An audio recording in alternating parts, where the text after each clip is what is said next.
My name is Boris Paskhover. I'm an associate professor of otolaryngology, head and neck surgery.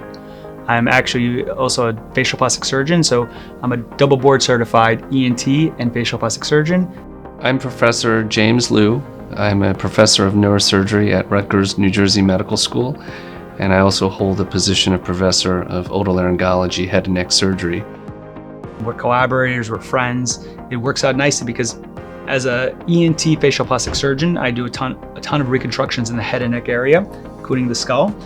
And he's a neurosurgeon, a cranial skull-based oncologic neurosurgeon. So when he's doing these big reconstructions, big tumor cases, oftentimes I'm involved to either reconstruct the skull, reconstruct the skin, reconstruct the stuff that's more on the outside. I let him deal with the brain stuff.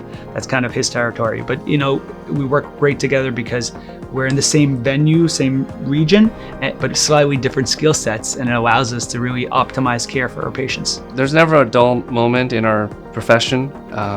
It's extremely rewarding. We're usually placed in a position where we're able to offer a treatment or a strategy that can really make a difference in the patient's lives. You move nerves around in the face to give people who have no facial movement an ability to move, which is crazy if you think about it. Sometimes we encounter tumors that compress the brainstem or the spinal cord that can result in motor loss or weakness of the patient. So when we remove these types of tumors, we can decompress the area that's affecting the motor function and restore their ability to move and to walk. So what other specialty in medicine can one say, I've helped the blind to see and the lame to walk? I love it because at the end of the day, every patient is unique. Every patient is special. Every patient is different, and I can make a huge difference, right? I could do something small.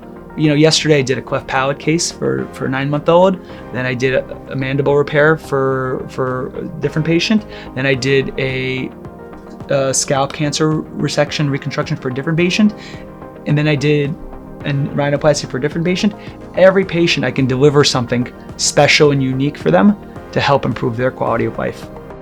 The field of neurosurgery has rapidly progressed, especially with technologies allowing us to do big surgeries with smaller incisions and smaller openings. This is an area that we call minimally invasive neurosurgery. One technique that we specialize here at Rutgers is the minimally invasive endoscopic endonasal surgery. This is where we use special telescopes called endoscopes, where we come in through natural orifices such as the nostrils to access deep lesions within the brain and the skull base.